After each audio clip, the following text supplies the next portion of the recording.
in a previous play that I did, we did a bit of animal studies, which I know doesn't appeal to everyone. You looked at Matt when you said that, but I actually think it really appeals to you. Oh no, I did animal studies. It doesn't appeal to me. Oh, it doesn't. No.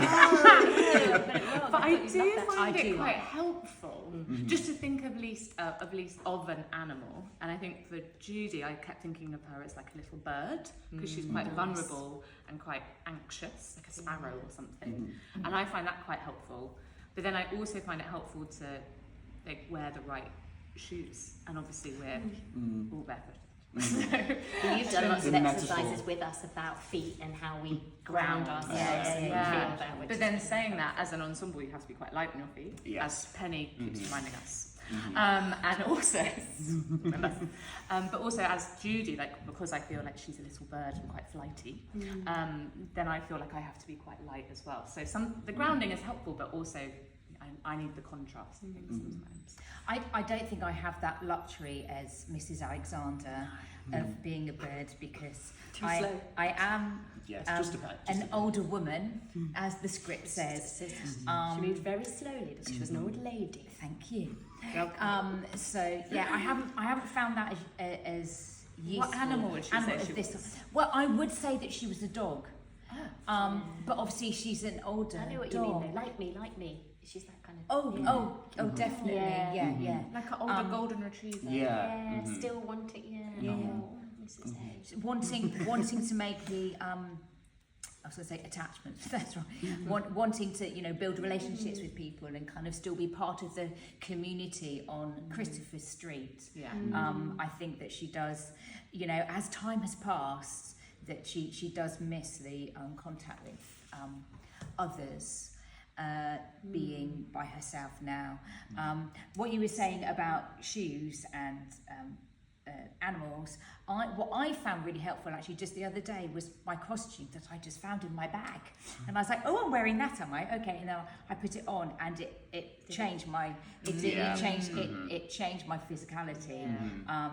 Which gives me something new to play with, which is nice at this point. I think Matt finds that with his gilet. I do. I think. Is that man with socks? It is man with socks. Man Originally, because with man with socks, that's in the moment. As well, I think. That's in the moments in London where everything's a lot more manic, especially particularly with the ensemble performances. We move a lot faster, but still light on our feet.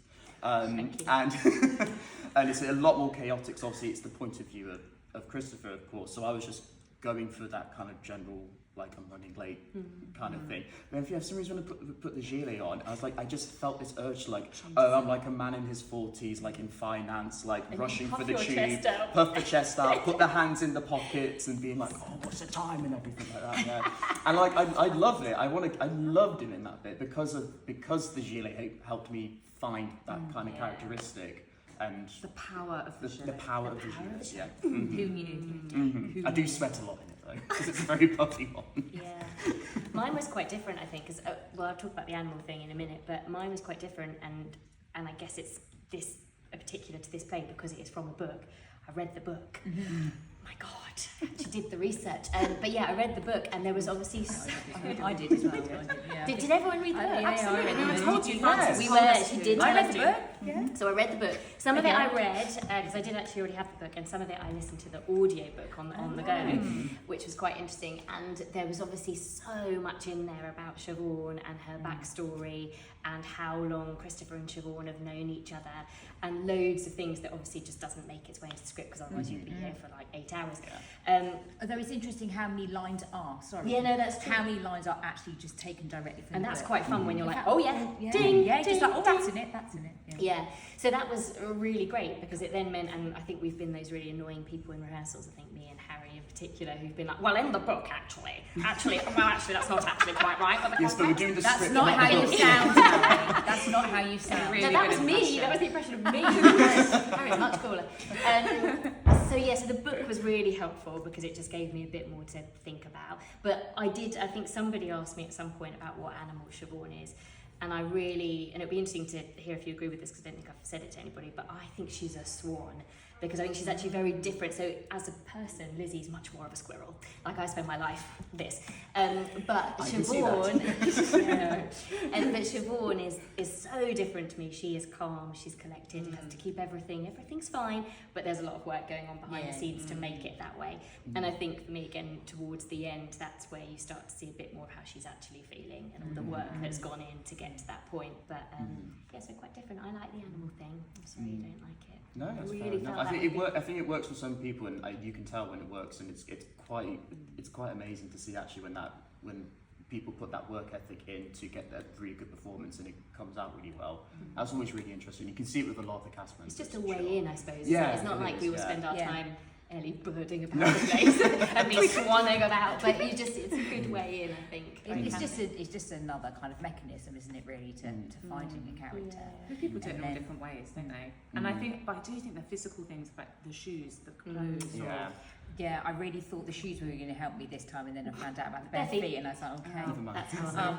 But also, Frances's rehearsal where we actually we were hot seated as our characters as well, and that brought an awful lot out, and it really does help to make them three-dimensional characters as opposed and to it's also interesting what other people say about you.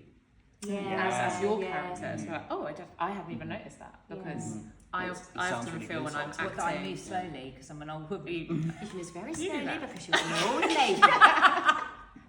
Favourite line. But I often That's feel when I'm playing a part that I love them so much that I would do anything for them. And I'm Yeah. like, well, they're right in all circumstances. yeah. And then you have someone say something else about you who's seen it from a different character's perspective. And I'm like, I think our scene, the one so we share a lot of time on stage together, but don't really talk to each other, apart from right at the end when we actually do talk to each other. I think there's a lot of animosity there. Like even it's not written in the lines, really, but it's just again, it's the way we talked about it before, but the way the lines are written, the punctuation, and it's just. yeah. And I sort of talk to you, and then I don't. I'm like, forget you. Yeah. Talk to Christopher actually. Thanks. I like that So though, because it gives a lot of room to play. Yeah. I think. Yeah, when like you can see in the lines, there's something bubbling under the lines, but there's a lot of room to play with it as well. I think that's great for any actor to have. Yeah, it is very sparse, the script, isn't it? Yeah. The subtext comes in. I like that there's certain parts of the script where it is, as you said, a bit sparse, but it's purposefully sparse because this kind of play is one that's meant to be open for interpretation whenever a production of it is done, which is what I've loved doing about this one, is that it's just open this whole like thing of like we can literally do this any way we want to, and it'll look amazing anyway, kind of, because the play in itself and just the script is incredible. But the way that Frances has kind of the things that she's tapped into, and then kind of brought together the music that Nick has done. Thank you very much. When we're starting to rehearse with that now, it just brings everything to life. The sets, The movement from Penny, Ellie, the way you're all doing it. Just the the little things that are just going to make it such a fantastic. And they're just quite surprising choices. 26th of August. Oh, well done. Thank you very much. 26th to the 30th of Thank August, you. including a relaxed performance, matinee. 3 p.m. 3 p.m. 7:45 evening performances. Do not miss this one. So well rehearsed.